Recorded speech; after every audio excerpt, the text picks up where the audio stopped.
Hello, how you doing? You doing alright? Today we're going to be reading Genesis chapter 19. I'm excited, I hope you are too, but before we start, let's say a quick prayer. Dear Lord, as we read your word today, I pray that you give me the accuracy and clarity and to articulate your word in a way that the person on the other side of the screen may understand what I'm trying to get across, and hopefully I can do that, Lord. We love you, Jesus, with all our heart and soul. Amen. Let's read Genesis chapter 19. Sodom and Gomorrah destroyed. That evening 2 angels came to the entrance of the city of Sodom. Lot was sitting there, and when he saw them, he stood up to meet them. Then he welcomed them and bowed with his face to the ground. "My lords," he said, "come to my home and wash your feet, and be my guests for the night. You may then get up early in the morning and be on your way again." "Oh no," they replied, "we'll just spend the night out there in the city square." But Lot insisted. So at last they went home with him. Lot prepared a feast for them, complete with fresh bread made without yeast, and they ate. But before they retired for the night, all the men of Sodom, young and old, came from all over the city and surrounded the house. They shouted to Lot, "Where are the men who came to spend the night with you? Bring them out to us so we can have sex with them." So Lot stepped outside to talk to them, shutting the door behind him. "Please, my brothers," he begged, "don't do such a wicked thing. Look, I have 2 virgin daughters. Let me bring them out to you, and you can do with them as you wish. But please leave these men alone, for they are my guests and are under my protection." "Stand back," they shouted. "This fellow came to town as an outsider, and now he's acting like our judge. We will treat you far worse than those other men." And they lunged toward Lot to break down the door. But the 2 angels reached out, pulled Lot into the house, and bolted the door. Then they blinded all the men, young and old, who were at the door of the house, so they gave up trying to get inside. Meanwhile, the angels questioned Lot. "Do you have any other relative here in the city?" they asked. "Get them out of this place, your sons-in-law, sons, daughters, or anyone else, for we are about to destroy the city completely. The outcry against this place is so great it has reached the Lord, and he has sent us to destroy it." So Lot rushed out to tell his daughters' fiancés, "Quick, get out of the city. The Lord is about to destroy it." But the young men thought he was only joking. At dawn the next morning, the angels became insistent. "Hurry," they said to Lot. "Take your wife and your 2 daughters who are here. Get out right now, or you will be swept away in destruction of the city." When Lot still hesitated, the angel seized his hand and the hands of his wife and 2 daughters, and rushed them to safety outside the city, for the Lord was merciful.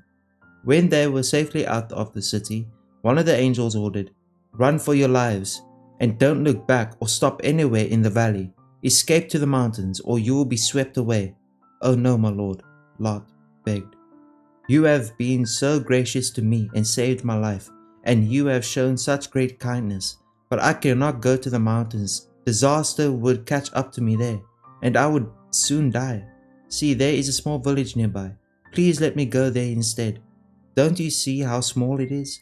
Then my life will be saved." "All right," the angel said. "I will grant your request.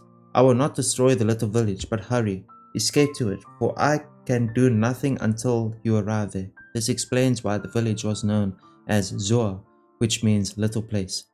Lot reached the village just as the sun was rising over the horizon. Then the Lord rained down fire and burning sulfur from the sky to Sodom and Gomorrah. He utterly destroyed them, along with other cities and villages of the plain, wiping out all the people and every bit of vegetation. But Lot's wife looked back as she was following behind him, and she turned into a pillar of salt. Abraham got up early that morning and hurried out to the place where he had stood in the Lord's presence. He looked out across the plain towards Sodom and Gomorrah and watched as columns of smoke rose from the cities like smoke from a furnace. But God had listened to Abraham's request and kept Lot safe, removing him from the disaster that engulfed the cities on the plain. Afterward, Lot left Zoar because he was afraid of the people there, and he went to live in a cave in the mountains with his 2 daughters. One day the older daughter said to her sister, "There are no men left anywhere in this entire area, so we can't get married like everyone else, and our father will soon be too old to have children. Come, let's get him drunk with wine, and then we will have sex with him. That way we will preserve our family line through our father. So that night they got him drunk with wine, and the older daughter went in and had intercourse with her father. He was unaware of her lying down or getting up again. The next morning the older daughter said to her younger sister, I had sex with our father last night. Let's get him drunk with wine again tonight, and you go in and have sex with him. That way we will preserve our family line through our father. So that night they got him drunk with wine again, and the younger daughter went in and had intercourse with him. As before, he was unaware of her lying down or getting up again.